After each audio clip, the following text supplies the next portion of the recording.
दो बड़ी खबरें हैं आज के प्रोग्राम के लिए। एक तो इंडियन इलेक्शंस के हवाले से हैं, जहां पर मोदी ने जो इंतहा पसंद हिंदू जो एक्सट्रीमिस्ट माइंडसेट था उसको एक्सप्लॉइट करके पूरी इलेक्शन कैंपेन को लड़ने की कोशिश की, उसमें उसको कामयाबी हुई है। 2014 की निस्बत भारतीय जनता पार्टी ने ज़्यादा नशिस्तें हासिल की हैं। लेकिन एक चीज़ जो पाकिस्तानी तजर्बे को अगर जहाद अफ़गानिस्तान के दिनों से हम गिनना शुरू करें, तो जब आप रेडिकलाइज कर देते हैं सोसाइटी को तो इंटरनली आप कमज़ोर होते हैं, आप अंदर से टूटना शुरू हो जाते हैं। तो इंडिया ने अपने पाँव पे ख़ुद कुल्हाड़ी मार के यही काम किया। पुलवामा का अटैक से लेकर आज ये जो पाकिस्तान के ऊपर उन्होंने बालाकोट के ऊपर स्ट्राइक करने की कोशिश की, जिसमें उनका अपने ही 2 जहाज़ तबाह हो गए, ये सारा वो पूरी उनकी कैंपेन का हिस्सा था, जिसमें एंटी पाकिस्तान रेटरिक, इंतहा पसंद जो हिंदू था उसको उठाना, वहाँ मुसलमान गोश्त खा रहा है तो उसको मारो, गाय की पूजा करो, और वो पता नहीं क्या क्या कुछ करके उन्होंने जो एक्सट्रीम एक हिंदू जहनीत की अक्कासी हो सकता है, हिंदुत्व उसे बोलते हैं, उस चीज़ को लेकर वो आगे चले हैं। लेकिन उसका नतीजा ये है कि राहुल गांधी, उनके लिए अमेठी वाली सीट वैसे ही थी जैसे भुट्टो के लिए लाड़काना की सीट है, वो वहाँ से भी हार गया। तो ये है एक एक्सट्रीमिस्ट हिंदू माइंडसेट का। लेकिन क्या इंडिया की जो 1 अरब 30 करोड़ के करीब उनकी आबादी है, सारे हिंदू हैं? तो सारे हिंदू नहीं हैं।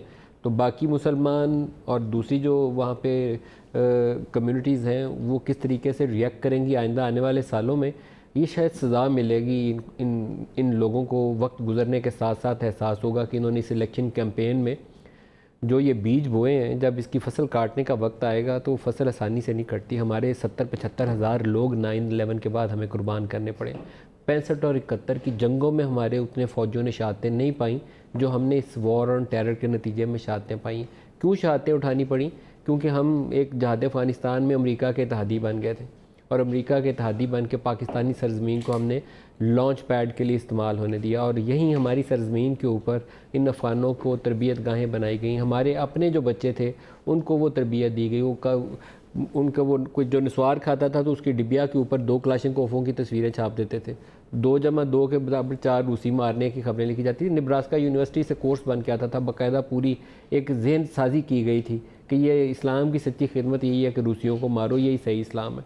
तो उसकी सज़ाएँ हमने बहुत पाई हैं। आज तक हमें अपने बच्चे कुर्बान करने पड़ते हैं। फ़ौज के सिपाही हों, पुलिस का एक नाके पे खड़ा जवान हो, सारी हमारी औलाद है, हमारे इस कौम के जवान बेटे हैं जो आज भी शहादतें पा रहे हैं। तो इंडिया ने इस पूरी इलेक्शन कैंपेन में जो कुछ किया है, इसने अपने अगले 30-40 साल के लिए वो जो सेकुलरिज़म एक गांधी लेकर आया था उसको तो डुबोया ही है, लेकिन अपने लिए एक ऐसी फसल बोई है जिसको काटते हुए इनको बहुत नुकसान होगा। दूसरी बड़ी खबर जो पाकिस्तान की इकॉनमी को हम कंटिन्यूसली डिस्कस कर रहे हैं, पाकिस्तान की इक़्तिसादी सूरत हाल के हवाले से जो खबरें आ रही हैं, इमरान खान ने जब हुकूमत मिली तो एक उनका बड़ा पॉपुलर और बड़ा मशहूर ज़माना उनके इंटरव्यूज़ में बार बार उन्होंने कहा कि 30,000 अरब रुपए के कर्ज़े में जकड़ा हुआ पाकिस्तान हमारे हवाले में करके गए हैं, और इन्होंने इतनी लूट खसूट की और इतने कर्ज़े लिए हैं, और कर्ज़ा ले लेकर ये जो जीडीपी ग्रोथ है और ये सारा कुछ ये कह रहे हैं कर्ज़े ले लेकर मुल्क को चलाते रहें। स्टेट बैंक ऑफ पाकिस्तान ने अपनी वेबसाइट के ऊपर, स्टेट बैंक ऑफ पाकिस्तान, अब ये गवर्नर वो हैं जिनको इन्होंने ख़ुद तैनात किया, उन्हीं के जारी करदा नंबर है, और उन्हीं की स्टेट बैंक ऑफ पाकिस्तान जो गवर्नमेंट ऑफ पाकिस्तान का स्टेट बैंक है उसी की वेबसाइट है। उसके ऊपर सितंबर 2018 जब पाकिस्तान तहरीक इंसाफ की हुकूमत बनी तो इसमें ये टोटल डेट एंड लाइबिलिटीज़ की फ़िगर है। इसमें गवर्नमेंट का डेट भी है, इसमें पब्लिक सेक्टर एंटरप्राइजेज़ का डेट भी है, इसमें तमाम जो गवर्नमेंट ऑफ पाकिस्तान की डेट और लाइबिलिटीज़ हो सकती हैं वो शामिल हैं।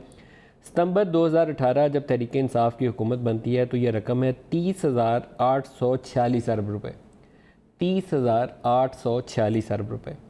दिसंबर 2018 3 माह के अंदर अंदर ये रकम हो जाती है 33,235 अरब रुपये, 3,000 अरब रुपये उसमें इजाफा हो जाता है। और मार्च 2019 उससे अगले 3 माह के अंदर जो अभी लेटेस्ट जो हमारे पास नंबर्स अवेलेबल हैं ऑफिशियली, ये अब फाइनल फिगर है 35,094 अरब रुपये, 35,094.5 बिलियन रुपीज़। तो ये कम व बेश आप ये देख लीजिए जी कि 5,000 अरब रुपए का कर्ज़ा है जो 7-8 माह या 9 माह की हुकूमत में इनको बोरो करना पड़ा। तो जब PMLN वाले बोरो कर रहे थे तो वो चोर और डाकू से पुकारे जाते थे अलकाबाद से। अब वो अलकाबाद PMLN वाले इनको कहें तो मसला हल नहीं होगा, मसले को आइडेंटिफाई करने की ज़रूरत है और हल करने की ज़रूरत है। मैं आपको भी एक्सटर्नल डेट के फ़िगर बताऊंगा, वो सुन के नींदें और उड़ेंगी। एक्सटर्नल डेट का फ़िगर देखें तो एक्सटर्नल डेट के ऊपर $96 बिलियन पे थे जी हम, $96.497 बिलियन। 30 सितंबर 2018 तहरीक इंसाफ की हुकूमत आती है, $96.497 बिलियन, और ये रकम बढ़कर 99.086 हो जाती है दिसंबर 2018 में। और यही रकम मार्च 2019, जो आखिरी ऑफिशियल नंबर अवेलेबल है, अभी मई चल रहा है, ये अभी मैं मार्च के नंबर आपको बता रहा हूँ, ये रकम हो गई है जी $105.841 बिलियन। $10 अरब के करीब बोरो कर लिया, कम व बेश, या 9 या 10 अरब डॉलर के करीब बोरो कर लिया। ये रिकॉर्ड बोरोइंग है, रिकॉर्ड बोरोइंग। मैं इन प्रोग्राम में कहता था कि ये जब 30 जून को माली साल ख़त्म होगा तो हमारा जो फिस्कल डेफिसिट है इन एब्सोल्यूट नंबर्स, कभी इतना बड़ा 2700-2800 अरब रुपए का हमने कभी खसारा नहीं उठाया होगा, इस साल हम उठाएंगे। तो वो जो फिस्कल के नंबर फाइनेंस मिनिस्ट्री ने जारी किए हैं उससे ज़ाहिर हो गया कि 1922 अरब रुपये 9 माह में हो चुका है।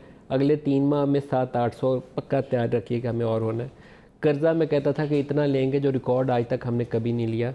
ये नंबर ज़ाहिर कर रहे हैं कि उतना रिकॉर्ड ये ले चुके हैं। क्यों ले चुके हैं? कि मिस मैनेजमेंट की कंटिन्यूएशन है।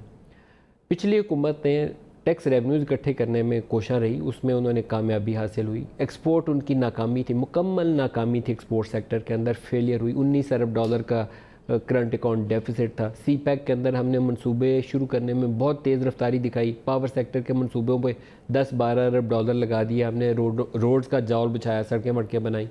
टोटल 28-30 अरब डॉलर की जो इन्वेस्टमेंट नहीं की सारी, उसमें कर्जे थे, soft term long term loans थे, जो आए इन्वेस्टमेंट का कंपोनेंट उसमें कम था।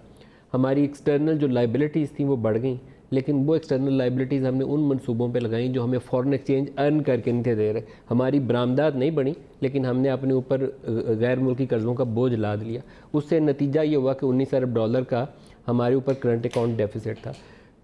तहरीक इंसाफ ने तो सारा कुछ ठीक करना था। ये तो डार और इसहाक डार और जरदारी साहब की चोर और डाकू किस्म की जो पॉलिसीज़ थी, उसके नतीजे में सारी सज़ा पाकिस्तान को मिली थी। तो 10 माह में सारा कुछ ठीक होने की बजाय पहले फाइनेंस मिनिस्टर को फायर किया।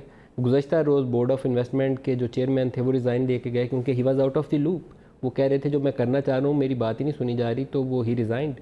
और आज के दिन सेक्रेटरी फाइनेंस जो है वो चले गए। गवर्नर स्टेट बैंक को जिस तरीके से और चेयरमैन FBR को जिस तरीके से हटाया गया, वो भी कोई खुशगवार तरीका नहीं था। और गवर्नर स्टेट बैंक हमें पाकिस्तान से मिले नहीं, हम पाकिस्तान से बाहर IMF से लेकर आए। और फाइनेंस मिनिस्टर पूरी तरीके इंसाफ से नहीं मिले, पूरे पाकिस्तान के 22 करोड़ आवाम के से नहीं मिले। हमने उधार लिया, एक शख्स जो पहले मुशर्रफ के साथ था, फिर पीपल्स पार्टी को तोहफे के तौर पर मिला, उसको हमने फाइनेंस मिनिस्टर लगाया। तो this is how Pakistan Tehreek Insaf has performed in economic front during last 9-10 months. तो इमरान खान की इक़्तिसादी टीम जो है उसने उसके लिए सियासी मुश्किलात में इजाफा कर दिया है, मसाइल पैदा कर दिए। एक और जो आज की अच्छी और बड़ी ख़बर है, बड़ी ख़बर मैं उसको इसलिए कहता हूँ कि चीफ जस्टिस ऑफ पाकिस्तान नैब के ऊपर कह रहे हैं को पकड़ दकड़ी काम नहीं है ताड़ा, कुछ सबूत भी लाओ। केस तभी कंक्लूड होता है कि आप सबूतों के साथ आएँ तो केस होता है। पकड़ के बंदा 3 माह के लिए काल कोठरी में डालने बाद में वो छूट जाए तो वो उसको सर्टिफाइड, वो कहेंगे कि ये तो मासूम आदमी है, 90 दिन नैब की हिरासत में रहा था। तो सबूत किसने लाना है? तो इतनी इनकॉम्पिटेंस जितनी इस नैब की है शायद ही किसी के पास हो। JIT रिपोर्ट्स जो बनी थी पनामा के ऊपर, FIA ने जो रिपोर्ट्स बनाई आसिफ अली जरदारी के ऊपर, उनका अगर कोई इदारा बेड़ागर करने की काबिलियत पाकिस्तान में रखता है तो वो नेशनल अकाउंटेबिलिटी ब्यूरो है। तो आज उसके चीफ जस्टिस ऑफ पाकिस्तान की जो ऑब्जर्वेशन थी, ट्रू रिफ्लेक्शन उसकी नजर आई जो पाकिस्तानी अवाम के जज्बात की थी। आई होप कि नैब की रिफॉर्म के ऊपर काम भी किया जाए।